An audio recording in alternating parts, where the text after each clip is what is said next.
கர்த்தருடைய பரிசுத்த நாமத்துக்கு மகிமை உண்டாவதாக. இன்றைய நாளில் வாழ்வு தரும் வார்த்தையாக குடும்பம் பற்றி தேவன் தியானிக்க வைத்திருக்கிறார். அதை உங்களோடு பகிர்ந்து கொள்ள தேவன் கிருபை அளிக்கிறார். கிறிஸ்துவுக்குள் அன்பான தேவ ஜனமே, இயேசு கிறிஸ்துவின் நாமத்தில் உங்களை வாழ்த்துகிறேன், வரவேற்கிறேன். ஒரு பாடல் உண்டு. இயேசு கிறிஸ்துவின் குடும்பம் ஒன்று உண்டு, அன்பு நிறைந்திடும் இடம் உண்டு. இப்படியாக ஒரு பாடல் பாடியிருக்கிறார்கள். நாம் பாடியிருக்கோம். நாம் இயேசுவின் குடும்பமாக இருக்கிறோம். இப்படிப்பட்ட அன்பு நிறைந்திருக்கும் குடும்பம் கர்த்தர் ஏற்படுத்தியுள்ளார். இந்த நாளில் குடும்பம் எப்படி உருவானது என்றால், வேதத்தில் உள்ள வசனத்தின்படி ஆதியாகமம் 2:18 மேலும் தேவனாகிய கர்த்தர் மனுஷன் தனிமையாக இருப்பது நல்லதல்ல, ஏற்ற துணையை அவனுக்கு உண்டாக்குவேன் என்றார். நம் தேவன் குடும்பத்தை குறித்து ஒரு திட்டம் வைத்திருக்கிறார். கர்த்தர் ஒரு ஆண் தனியாக இருப்பது நல்லதல்ல, அவனுக்கு உதவியாக அவனை போன்று ஒரு துணையை உருவாக்குவேன் என்றார்.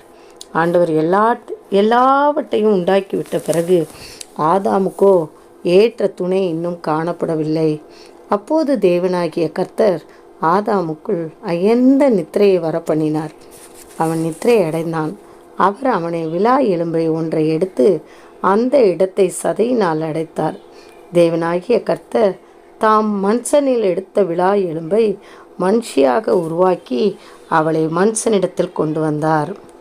அப்போது ஆதாம், இவள் என் எலும்பில் எலும்பும் என் மாம்சத்தில் மாம்சமாய் இருக்கிறாள்.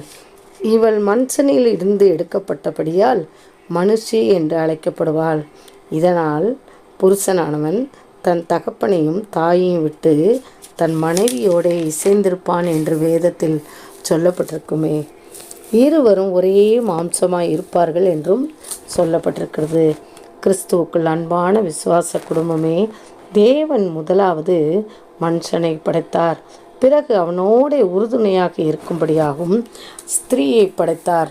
அதனால் தேவன் மனிதன் தனிமையாக இருப்பது நல்லதல்ல, ஆதியாகமம் 2:18 என்று கண்டு தேவன் இதற்கு ஒரு தீர்வாக விவாகத்தை ஏற்படுத்தினார். துணை என்பது மிகவும் முக்கியமான வார்த்தையாகும், மிகவும் முக்கியமானதாகும். தேவன் எல்லாவற்றையும் ஒவ்வொரு நாளும் உண்டு பண்ணும்போது நல்லது என்று கண்டார். ஆனால் மனிதனை உருவாக்கும்போது அவர் மனிதன் தனிமையாக இருப்பது நல்லதல்ல என்று நினைத்தார். தேவன் எவ்வளவாய் ஜனங்கள் மேல் அன்பு வைத்திருக்கிறார். வசனம் என்ன சொல்கிறது என்றால், 1 யோவான் 4:8 தேவன் அன்பாகவே இருக்கிறார். ஆம், நம்மேல் தேவன் வைத்த அன்பு மிகவும் தெய்வீக அன்பாகும். இந்த மனுஷனுக்கு துணையை ஏற்படுத்தியிருக்கிறார். துணை என்பது உதவி செய்பவள், அவனோட கூட இருப்பவள்.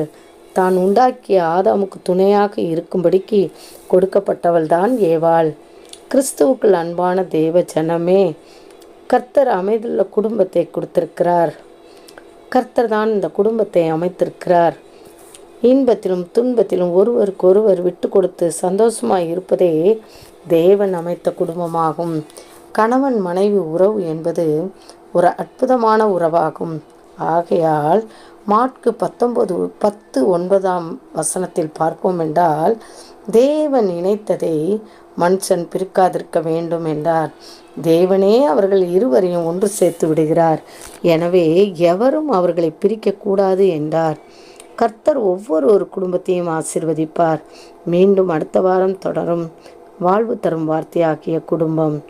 ஆமேன். அல்லேலூயா, அல்லேலூயா. கர்த்தர் தாம் உங்களை ஆசீர்வதிப்பாராக. ஒவ்வொரு குடும்பத்தையும் பேர் பேராக ஆசீர்வதிப்பாராக.